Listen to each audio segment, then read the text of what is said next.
राजस्थान की भव्य धरा श्री स्वस्थ धाम जहाजपुर में गुंजायमान होंगे श्री मुनि सुव्रतनाथ भगवान के जयकारे। परम विदुषी लेखिका गणनीय आर्यका 105 श्री स्वस्ति भूषण माताजी के सानिध्य में भूगर्भ से प्रकटित 1008 मुनि सुव्रतनाथ भगवान की 1008 जोड़ों सहित ऐतिहासिक महाअर्चना मंगल बेला रविवार 2 नवंबर 2025 स्थल स्वस्थ धाम जहाजपुर राजस्थान। असंख्य पुण्य की कामनार्थ विधान में बैठने का मन बनाएं। शीघ्र नाम लिखवाकर अपना स्थान आरक्षित कराएं। राशि जमा कराने के पश्चात दिए गए नंबरों पर सूचित करें। धर्म स्नेही बंधुओं, आप लोग भोजन करते हैं? अरे बोलिए ना, करते हैं। जो लोग खड़े हैं वो भोजन करते हैं? खड़े होके करते कि बैठ के करते हैं? बैठ के करते हैं। अच्छा, जो खड़े हैं वो ये बता रहे हैं कि हम खड़े होके करते हैं। पशु भोजन करते हैं? मच्छर भोजन करता है? अरे बोलिए ना। मक्खी भोजन करती है? पेड़ भोजन करते हैं?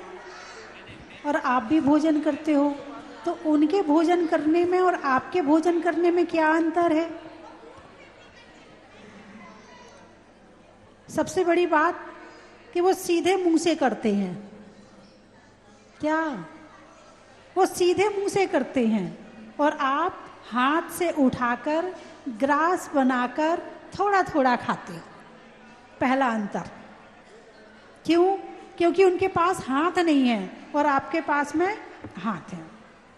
दूसरी बात, उन्हें जो मिल जाता है वो खा लेते हैं।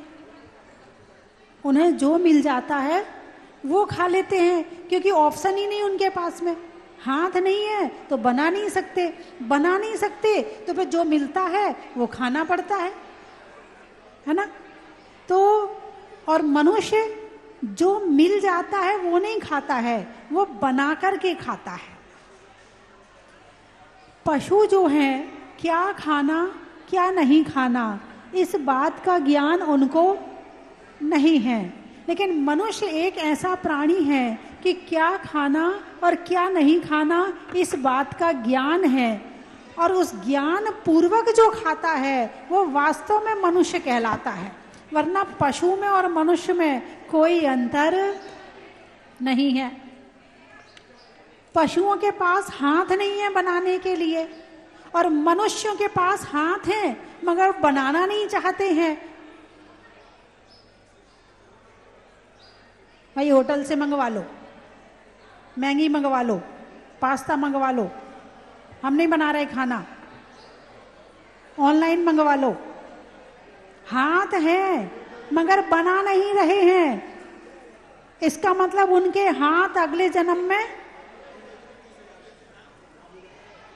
अरे बोलिए ना, जो हाथों का उपयोग नहीं करेगा तो अगले जन्म में उसे हाथ नहीं मिलेंगे। तो जीवन में हाथों का उपयोग तब है जब इन हाथों से अच्छे काम किए जाएं। और सबसे जरूरी चीज है भोजन। कौन सी चीज है? भोजन। भोजन से धर्म हो सकता कि नहीं हो सकता? बोलिए। जटायु पक्षी है। जटायु का मतलब गिद्ध पक्षी। कौन सा पक्षी? गिद्ध जो है मांसाहारी पक्षी है, मांसाहार करता है। सब जानते कि गिद्ध मांसाहारी है, लेकिन उस गिद्ध पक्षी ने आहार देखा 2 मुनिराजों का। देने वाले कौन थे? राम, सीता और लक्ष्मण। उसे अपना पूर्व जन्म में याद आया, मैं इस दंडक वन का राजा था और मैं राजा था, मैंने अपनी रानी के कहने पर मुनियों पर घोर उपसर्ग किया था।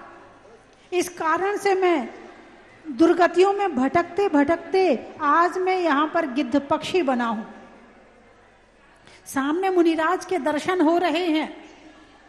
मुनिराज आहार करके आए। थोड़ी देर के लिए वो बाहर शिला पर बैठ गए। वहां पर बैठे वो गिद्ध पक्षी आया और उनके चरणों का स्पर्श करने लगा, लौटने लगा। मुनिराज ने अपने अवधि ज्ञान से जाना कि ये कौन है, ये क्यों ऐसा कर रहा है। पता चला ये जटायु है। और ये पिछले जन्म में राजा था यहाँ का, इसने मुनियों पर उपसर्ग किया था। जटायु के आंखों से क्या बह रहे हैं? आंसू बह रहे हैं। अब जब आंसू बह रहे, पश्चाताप के आंसू थे उसके कि मैंने गलत किया था। क्या किया था? गलत किया था। अब जो है वो मुनिराज के चरणों में अणुव्रत लेता है। क्या लेता है? अणुव्रत। पहले अणुव्रत का क्या नाम है? अहिंसा अणुव्रत। क्या नाम है? अहिंसा अणुव्रत। सत्य अणुव्रत, अचौर्य अणुव्रत, ब्रह्मचर्य अणुव्रत और परिग्रह परमाणु व्रत। अब यदि वो अणुव्रत ग्रहण करता है तो मांसाहार नहीं करेगा, और मांसाहार करेगा तो अणुव्रत नहीं रहेगा। और उसने अपने भावों से मुनिराजों को बता दिया कि मैं अब मांस का त्याग करता हूं, मैं मांसाहार ग्रहण नहीं करूंगा। अब मुनिराज ने राम सीता की तरफ देखा, क्योंकि अब उसके हाथ तो है नहीं कि वो अपने हाथ से शाकाहारी भोजन बना के कर ले। घास वो खा नहीं सकता है। अब वो भोजन क्या करे? सबसे पहली समस्या त्याग करने के बाद किसकी आती है? भोजन की समस्या आती है। एक बस का भोजन बनवाना हो तो लोग आराम से व्यवस्था कर देंगे, और एक त्यागी का भोजन बनाना हो, बोले भाई साहब हाथ जोड़ते हैं, इनकी व्यवस्था नहीं हो पाएगी, क्योंकि सारे ही अशुद्ध हो गए, शुद्ध बचा ही नहीं है, सारे ही अशुद्ध खा रहे हैं। यदि शुद्ध रहेंगे तो उनकी व्यवस्था में भी दिक्कत आने वाली नहीं है। तो अब उन्होंने राम सीता की तरफ देखा, तो राम सीता ने कहा कि हे गुरुवर, धर्मात्मा की रक्षा करना धर्मात्मा का फर्ज है। अब हम इसकी रक्षा करेंगे, हम भोजन बाद में करेंगे, इसे भोजन पहले कराएंगे। जो हम खाएंगे हम इसे खिलाएंगे। और जटायु पक्षी उस दिन से वो राम सीता लक्ष्मण के साथ उनके परिवार के सदस्य जैसे रहने लगा। अब वो धर्मात्मा बन गया। और जब सीता हरण हुआ था तो रावण से सीता के लिए सबसे पहला युद्ध किसने किया था? जटायु ने किया था। हैं? तुम हमारी रक्षा करो, हम तुम्हारी रक्षा करेंगे। ऐसा नहीं है कि पशु पक्षी जानते नहीं है, वो भी सब जानते हैं। फिर क्या हुआ? हालांकि उसे मरना पड़ा क्योंकि रावण की शक्ति ज्यादा थी, उसकी शक्ति कम थी, लेकिन काम में पीछे नहीं रहा। और आज तक हम उसे याद करते हैं। दुनिया में कितने गिद्ध पक्षी हैं जिसे याद किया जाता, बताओ मुझे? नहीं है। एक ही गिद्ध पक्षी है जिसे हम याद करते हैं और उदाहरण देते हैं। जब एक जटायु पक्षी मांसाहार छोड़ सकता है तो तुम मनुष्य होकर मांसाहार क्यों नहीं छोड़ सकते हो? अरे बोलिए ना। अभी चर्चा अपनी चल रही है श्रावक के अणुव्रतों की, श्रावक के मूल गुण की, सिद्धों के मूल गुण की चर्चा चल रही थी। तो मैंने एक दिन बीच में पूछ लिया कि श्रावक के कितने मूल गुण हैं? सारे चुप। मैंने कहा मुनिराज के कितने? बोले 28। मैंने कहा अरिहंत भगवान के किसने? बोले 46। मैंने कहा आचार्य परमेश्वर बोले 36। मैंने पूछा उपाध्याय के कितने? बोले 25। मैंने कहा श्रावक के कितने? चुप। मैंने कहा पंच परमेश्वर के मूल गुण याद है मगर खुद के मूल गुण याद नहीं है। और जिसका मूल गुण ही नहीं होगा वो गुणवान कहां से होगा? मूल का मतलब आधार। जिसके पास आधार ही नहीं है तो धर्म कहां आके रहेगा? जब बच्चा 8 वर्ष का होता है, 8 वर्ष के पहले बच्चे के मूल गुण का पालन उसके माता पिता करवाते हैं। मद्य का त्याग, मांस का त्याग, मधु का त्याग, बड़, पीपल, पाकर, ऊमर, कठूमर, इन 5 फलों का त्याग, इसका पालन 8 वर्ष तक माता पिता करवाते हैं।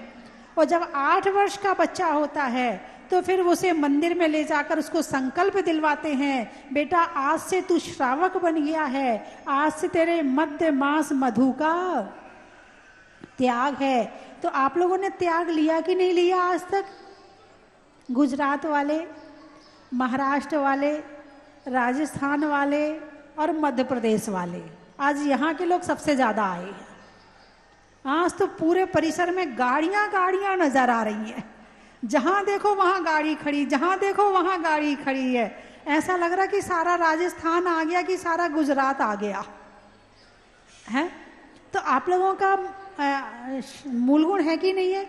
आप लोगों ने संकल्प पूर्वक भगवान के सामने ग्रहण किए कि नहीं किए? गुरु के सामने ग्रहण किए कि नहीं किए? किसने किए हैं वो हाथ उठा ले। किनके अच्छे मम्मी पापा थे जिनने अपने बच्चों को मूल गुण दिलवाए थे? बाकी के मम्मी पापा आप समझ लो कौन है, ना उनने खुद पालन किया होगा और ना बच्चों को दिलवाए हैं। जितने अच्छे मम्मी पापा हैं वो 8 वर्ष में बच्चों को मूल गुण जरूर दिलवाते हैं। तो आज तो चलो कोई बात नहीं, आपके मम्मी पापा ने गलती करी, मैं तो ना करूं। यदि मैं दिलवाऊंगी तो ले लोगे ना? अरे बोलिए ना, चलिए हाथ जोड़िए, हाथ जोड़िए, हाथ जोड़िए। अरे चेयरमैन, चेयर पे बैठने वाले, चेयर पे बैठने वाले चेयरमैन है ना, और जमीन पे बैठने वाले जमींदार, और चौकी में बैठने वाले, तो आप तो यहाँ पर सारे या तो चेयरमैन है या जमींदार, सारे बड़े बड़े मालदार लोग आए। तो हाथ जोड़िए। हे प्रभु, आज से हम आपके समक्ष मद्य यानी शराब, मद्य, मांस, मधु का, बड़ पीपल पाकर, उमर कठुमर का त्याग करते हैं। हे प्रभु, शक्ति देना, इसका पालन निरतिचार रूप से कर सकें। नमोस्तु भगवन, नमोस्तु भगवन। आज आप जैनी बने हो, आज बने हो जैनी। इसके पहले तो बस नाम के जैनी थे, आज आप वास्तव में जैनी बने हो, है ना। तो मद्य, मांस, मधु यानी पशु में और मनुष्य में यही अंतर है, क्या खाना क्या नहीं खाना, क्या पीना क्या नहीं पीना, कब खाना कब नहीं खाना, कितना खाना कितना नहीं खाना। इन सब बातों का ज्ञान करने के बाद जो भोजन करता है तो समझना कि आप मनुष्य हैं, जैनी नहीं। जैनीवाद में आप मनुष्य हैं और आप फिर पूर्ण रूप से शाकाहारी बनके, और यदि अपना आहार ग्रहण करते हैं और पूरे जैसा बताया कुलाचार, कुलाचार जानते हो? कुल देवी होती ना लोगों की, अरे बोलिए ना, कुल देवी होती ना। कुल देवी किसे कहते हैं?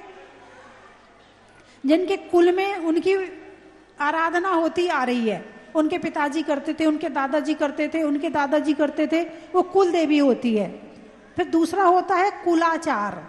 कुलाचार, कुल आचार, आचार यानी आचरण।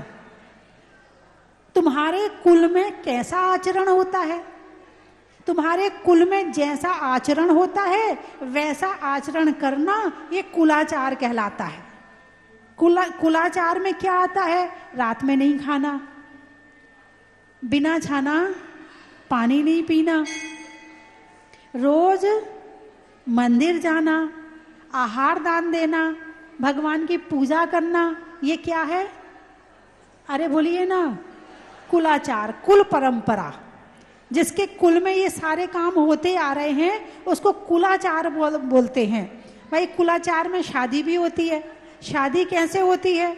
हमारी कुल परंपरा में कैसे शादी होती है?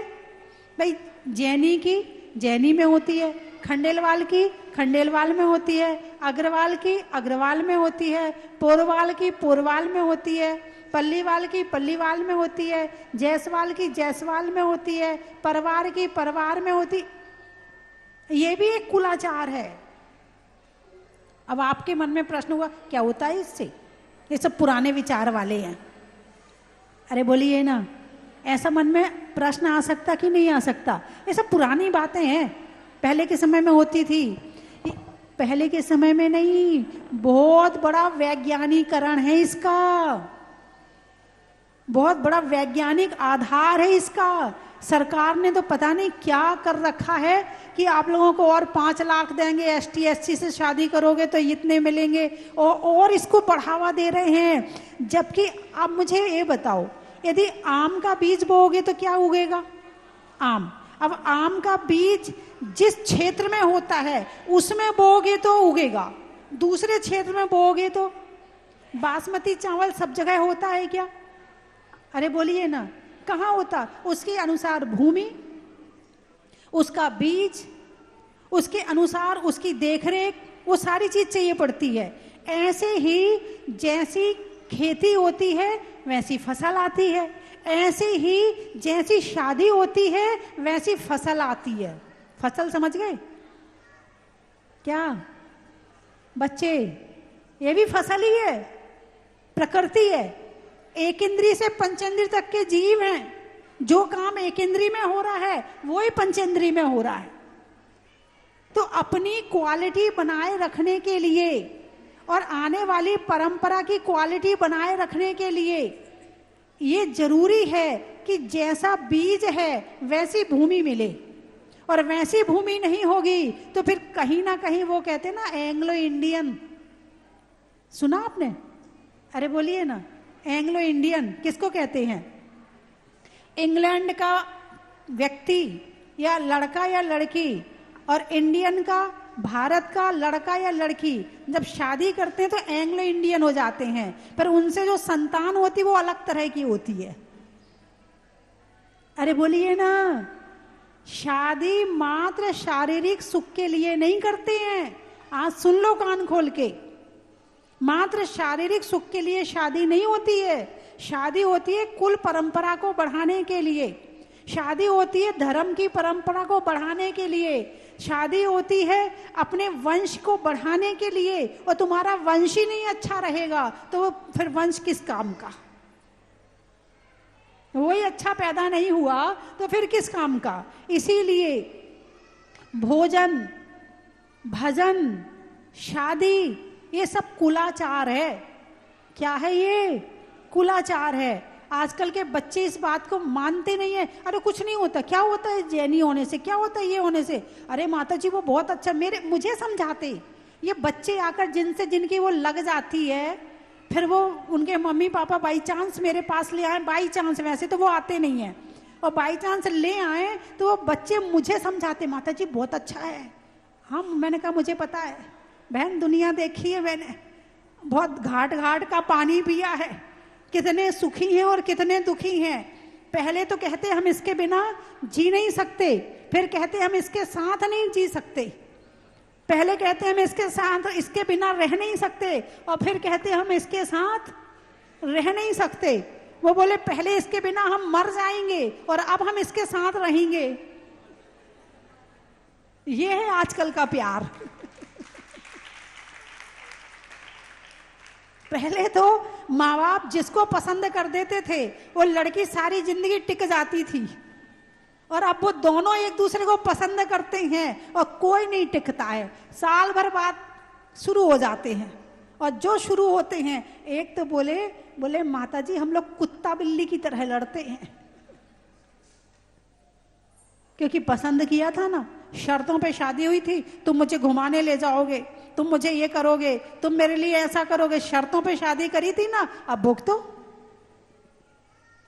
शादी भावुकता का विषय नहीं है कि भावुकता में देखा सुंदर लगी और कर ली, देखा अच्छा लगा और कर लिया, ये इसका विषय नहीं है। ये जीवन भर टिकने का विषय है। इसको बड़े सोच समझ के करना कि किससे करना और किससे नहीं करना। पशुओं में शादी होती है क्या? जहां मन आया, जिससे मन आया कर लिया। और मनुष्य भी यदि यही काम कर ले तो पशु में और मनुष्य में क्या अंतर? बोलिए, कोई अंतर नहीं। यही अंतर है कि पशुओं का समाज नहीं है और मनुष्यों का समाज है। पशु वृत्ति में मत जाओ, ना खाने में ना भोगने में, दोनों वृत्तियों को इंसान वाली रहने दो। परमात्मा के समक्ष जाना है, सुख और शांति चाहिए है तो अपनी कुल परंपरा को, वंश परंपरा को बनाए रखो। उसी से तुम्हें सुख भी मिलेगा, शांति भी मिलेगी और तुम्हें संतान सुख भी बढ़िया मिलेगा। वरना तो देखो जो हो रहा है, जहां दुनिया जा रही है, तो जो यहां नहीं जुड़े हैं वो जा ही रहे हैं, कर ही रहे हैं। लेकिन जो बचे हैं वो समझ जाए, क्या जो बचे हैं वो समझ जाए कि क्या करना है और क्या नहीं करना है। जितनी अशुद्ध वस्तु हमारे अंदर जाएगी उतने हमारे दिमाग को खराब करेगी। इसीलिए जैनी सब जगह अलग चमकता है, बिल्कुल अलग दिखता है कि ये जैनी है। अलग पता चलता संस्कार से, बोलने से, उठने से, बैठने से, खाने से अलग दिख जाता है। अभी एक लड़की है, शादी कर ली, भावुकता में थी, किसी नीची जाति से शादी कर ली और शादी करके चली गई उसके घर। अब 6 महीने में देखा कि उनके यहाँ कोई गंदा खाना भी आता है, इधर उधर का खाना भी आता है, छोड़ के आ गई वापस। जो बच्चे पढ़ाई कर रहे हैं उन्हें पढ़वाना, ताकि बच्चे सरस्वती की आराधना करेंगे तो उससे कहीं ना कहीं उनके ज्ञान में वृद्धि अवश्य हो, है ना। ऐसे कई उदाहरण हैं मैंने दिए थे। बोले माता जी पढ़ने में मन नहीं लगता है, माता जी हमारे अच्छे नंबर नहीं आते हैं, तो फिर मैंने उन्हें सरस्वती चालीसा दिया, जो अपने भगवान के मुख से निकली जिनवाणी है, वो सरस्वती चालीसा मैंने बनाया है, मैंने दिया।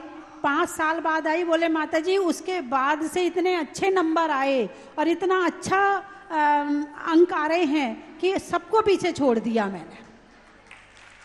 ऐसे कई उदाहरण आए मेरे पास। तो जिनवाणी भेंट का और जिनवाणी चालीसा पढ़ने का यही फायदा है ना। और आप लोग भी पढ़ें तो आपके ज्ञान में भी वृद्धि होगी, आपके सद्बुद्धि आएगी आपको भी। सभी लोग पढ़ें। मैं 3 चीजें बोलूंगी, आपको कहना बड़ा ही महत्व है। कहो तो सुना दूं, सुना दूं। हिंदी में मात्रा का, स्कूल में छात्रा का, आज आपकी जहाजपुर की यात्रा का।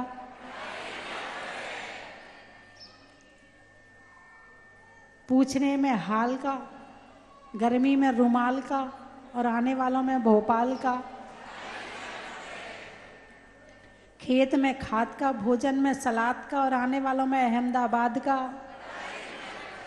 भोजन में भात का, घर में तात का और आने वालों में गुजरात का।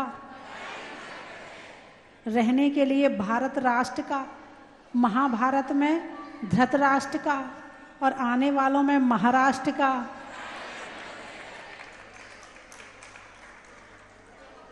घोड़े में रेश का, देशों में भारत देश का और आने वालों में मध्य प्रदेश का। गाने में सुर का, नृत्य में नूपुर का, आने वालों में दीमापुर का।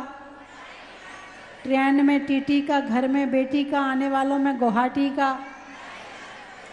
प्रभु की मूरत का, मनुष्यों की जरूरत का, आने वालों में सूरत का। सुनने में ईयर का, छोड़ने में बियर का और आने वालों में ग्वालियर का। मिठाइयों में मावा का, शादी के सावा का और आने वालों में इटावा का। फूल में कली का, तपस्या में बाहुबली का, आने वालों में शामली का। भरूच, भरूच, बालूच, अच्छा। नेता सेना में कूच का, पशुओं की पूछ का और आने वालों में बालूच का। भूलिया, अच्छा। फूल में कलियों का, फूल में कलियों का। सावन में बियों का और आने वालों में धूलिया का। पानी में मगर का, चल्ले में डगर का, आने वालों में मंडी गोविंद नगर का। त्रियंचों में बिल्ली का, डंडा में गिल्ली का और आने वालों में रोहिणी दिल्ली का। चेहरे पर नैन का, बोलने में मीठे बैन का, आने वालों में उज्जैन का। बच्चों में सावर का, दवाइयों में डावर का और आने वालों में जावर का।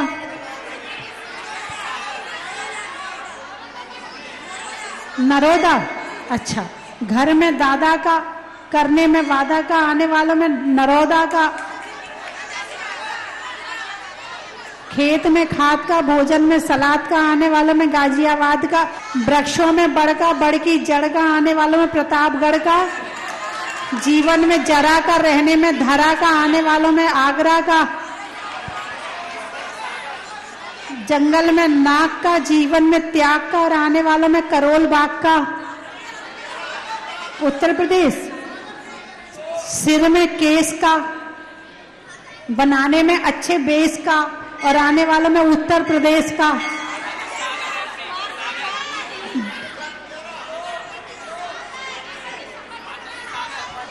संभाजी नगर, बातों में अगर मगर का, अगरबत्ती में तगर का और आने वालों में संभाजी नगर का। शैली में नागर का, पानी में गागर का, आने वालों में सागर का। आम की दौर का, नेता में दौर का, आने वालों में इंदौर का। भोजन में बरा का, रंगों में हरा का, आने वालों में जावरा का। बोल दिया, दिल्ली का बोल दिया। लोहारिया, सावन में बिया का, राम की सिया का और आने वालों में लोहारिया का। बोल दिया। उनियारा, आकाश में तारा का, लगाने में नारा का, आने वालों में उनियारा का। सेक्टर 8 से यहाँ पे आया हूँ। मैं प्रथम बार है ना स्वस्ति धाम आया हूँ, लेकिन मुझे आकर के ऐसा लग रहा है कि जैसे मैं पता नहीं कितने टाइम से यहाँ पे लगातार आता आ रहा हूँ। और यहाँ पर जो मैंने अद्भुत ये बना हुआ जहाज मंदिर देखा है, इसकी छटा ही बहुत न्यारी है। तो मैं यही बोलूँगा कि मैं ना बार बार आने का यहाँ पे प्रयास करूँगा। काटे भवों का ताप, ब्रह्मा विष्णु महेश हम है आपका आशीर्वाद। कहते हैं कि गुरु, भगवान तो हर जगह आ नहीं सकते, जहाँ पे गुरु माँ होती है उन्हीं के आशीर्वाद से समाज की, धर्म की रक्षा होकर उसकी उन्नति होती है। तो साक्षात गुरु माँ के आशीर्वाद से, भूगर्भ से प्रकट मुनीश्वरत भगवान का यहाँ पे जो सुंदर सा मंदिर और एक समोसरण बना है, तो ऐसा लगता है कि साक्षात हम समोसरण में बैठे हैं और यहाँ पे एक अनंत ऊर्जा की अनुभूति कर रहे हैं। और इसी ऊर्जा से और माता जी के पावन आशीर्वाद से समाज की जो दिन रात उत्तर प्रगति हो रही है, उसका पूरा श्रेय माता जी और जहाजपुर के समाज और ट्रस्टीगण को जाता है कि समाज को इतनी बड़ी ऊर्जा के साथ में और समाज को एक सूत्र में बांध के, व्यवस्था के साथ में और अपने दिल खोल के दोनों हाथों से मैं देख रहा हूँ सभी से, माता जी दोनों हाथों से सभी को अपना आशीर्वाद लुटा रही है। मैं बिस्वा सीतापुर से आई हूँ। मेरा पहली बार यहाँ पे आई हूँ और स्वस्ति धाम में आके इतनी भीड़ में भी इतनी शांति मिल रही है मन को। मैं चाहूँगी कि मुनसतनाथ भगवान का आशीर्वाद ऐसे ही बना रहे, माता जी का आशीर्वाद ऐसे ही बना रहे और मैं बार बार यहाँ पे आऊँ। जय जिनेन्द्र। हमें यहाँ पे भगवान के दर्शन प्राप्त होते रहते हैं। अभी पिछले महीने पापा भी आए थे, तो वो कुछ साल 2 साल पहले यहाँ से गुल्लक लेके गए थे। तो ये बच्चे रोज गुल्लक में पैसे भी डालते हैं, पहले नमोकार मंत्र पढ़ते हैं और जाजपुर वाले बाबा की जय बोलते हैं। इससे हमारे घरों में बहुत अच्छा वातावरण हो गया और सभी भगवान का आशीर्वाद प्राप्त होता रहता है। मैं यहाँ पर आकर बहुत अच्छा महसूस कर रहा हूँ। और आज सुबह ही हम जाजपुर आए थे। मैं अपने माता पिता के साथ आया था जाजपुर माता जी के दर्शन करने के लिए, और यह मंदिर के दर्शन करने के लिए मैं इटावा से आई हूँ। हमारा कोई प्लान नहीं था। दिवाली हम लोगों ने रात अच्छे से सुबह पूजन किया, कोई किसी का कुछ नहीं था जाने का। हम लोग ने सोचा कि भगवान के दर्शन बहुत बार सोचा नहीं हो पाए, पर एकदम से हम लोग ने टिकट देखी और टिकट भी अवेलेबल है। जाने की हम लोग के पास कोई व्यवस्था नहीं है, पर हम लोग आ गए क्योंकि हम लोग को भगवान जी, मुनि सोमनाथ भगवान ने हमें बुलाया था। मैं यहाँ पर तीसरी बार आ रहा हूँ और भगवान का बुलावा आई जरा। मैं नमोस्तु वंदा भी माता जी। मैं जहाजपुर स्वस्ति धाम पहली बार आई हूँ।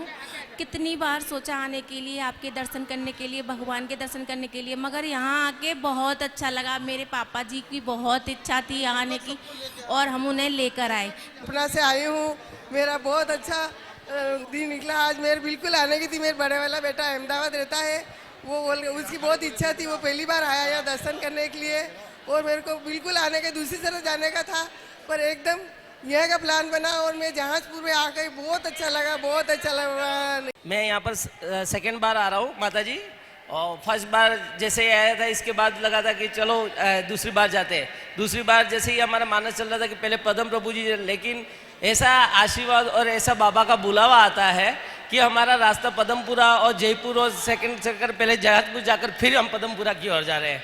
और यहाँ पर जो पॉजिटिविटी आती है, यहाँ पर आकर जो हमको पॉजिटिविटी लगती है, उसका एक अलग ही ऑरा महसूस होता है। संजय कुमार जैन। अभी तक तो हम देखते थे टीवी पे माता जी को और प्रभु को देखते थे। ये हमारा कई जन्मों का पुण्य है कि हमें शांति तरह का पूरे परिवार को अवसर मिला है। ये माता जी का आशीर्वाद है। बंधुओं, आज ये जहाजपुर तीर्थ, स्वस्ति धाम जहाज मंदिर, भूगर्भ से प्रकटित अतिशयकारी मुनीश्वरनाथ भगवान का जहाज मंदिर पूरे विश्व की अद्वितीय धरोहर बन चुका है। आज ये तीर्थ golden book of world record में दर्ज हो चुका है। ऐसे ऐतिहासिक जिनालय में कई कार्यक्रम आयोजित होते रहते हैं। इसी श्रृंखला में एक 3 दिवसीय महामहोत्सव का आयोजन होने जा रहा है। परम पूजनीय सिंहरथ प्रवर्तक त्रिलोक तीर्थ प्रणेता आचार्य भगवान विद्याभूषण सन्मति सागर जी महाराज की आज्ञानुवर्तु शिष्या गण्यारिका स्वस्ति भूषण माता जी के सत्संग पावन सानिध्य में। बंधुओं, ये स्वस्ति धाम आपको बुला रहा है। आने वाली 31 अक्टूबर को उत्तर भारत के प्रथम आचार्य और छाणी परंपरा के ज्येष्ठ आचार्य आचार्य भगवान शांति सागर जी महाराज की 138वीं जन्म जयंती स्वस्ति धाम जहाजपुर की पावन धरा पर परम पूजनीय गुरु मां गण्यारे का स्वस्ति भूषण माता जी के सत्संग पावन सानिध्य और निर्देशन में मनाई जाएगी। उस दिन 1008 भक्तों द्वारा आचार्य श्री की महापूजा की जाएगी। आप इस कार्यक्रम में सादर आमंत्रित है। इसी श्रृंखला में 1 नवंबर को परम पूजनीय भारत गौरव गुरु मां गण्यारे का स्वस्ति भूषण माता जी, जिनकी साधना और तपस्या के फल से आज ये स्वस्ति धाम तीर्थ जन जन के मानस पटल पर अंकित हो चुका है, उनका जन्म जयंती महामहोत्सव शुभकामना परिवार, जो पूज्य माता जी की प्रेरणा से पूरे भारतवर्ष में लगभग 400 शाखाएं संचालित है, उनका अधिवेशन और पूज्य माता जी के चातुर्मास निष्ठापन के बाद पिछी परिवर्तन का भव्याति भव्य कार्यक्रम 1 नवंबर को आयोजित होगा और 2 नवंबर को मुनीश्वरनाथ भगवान की भक्ति। बंधुओं, 2 नवंबर को मुनीश्वरनाथ विधान का आयोजन किया जा रहा है। उस विधान में अधिक से अधिक संख्या में बैठ करके भक्ति करने का सुनहरा मौका पूज्य गुरु मां के सत्संग पावन सानिध्य में पूज्य माता जी के द्वारा रचित विधान उन्हीं के सानिध्य में करने का सुनहरा मौका हम सबको मिलने जा रहा है। तो आप इस विधान में बैठ करके भक्ति कर सकते हैं। इसके लिए एक जोड़े की न्योछावर राशि मात्र 1100 रुपये है। कोई अकेला बैठना चाहे तो मात्र 500 रुपये की राशि में आप अपना नाम दे सकते हैं। तो बंधुओं, इस 3 दिवसीय कार्यक्रमों की श्रृंखला में आप सादर आमंत्रित हैं। आप अपनी सूचना स्वस्ति धाम पर दे सकते हैं। बाहर से पधारे सभी भक्तों के आवास एवं भोजन की समुचित व्यवस्था क्षेत्र समिति द्वारा की जा रही है। धन्यवाद।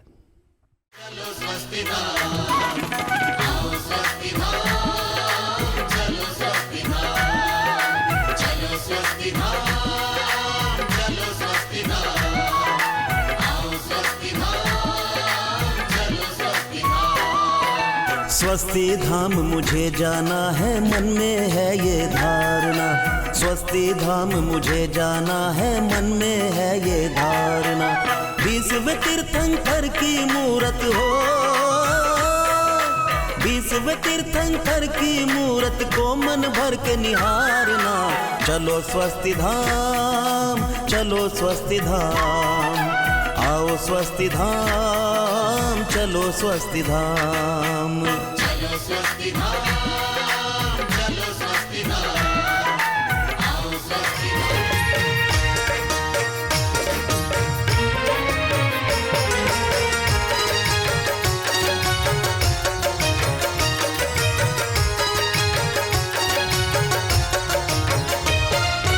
पिता सुमित्र के राज दुलारे, माँ पद्मा जी के नैनों के तारे। पिता सुमित्र के राज दुलारे, माँ पद्मा जी के नैनों के तारे। राजगृही में जन्म लियो आप, राजगृही में जन्म लियो आप। आओ आओ मनाए खुशी आज आरती भगवन की। आओ आओ करें गुणगान आरती भगवन की। आओ आओ करें गुणगान आरती भगवन की।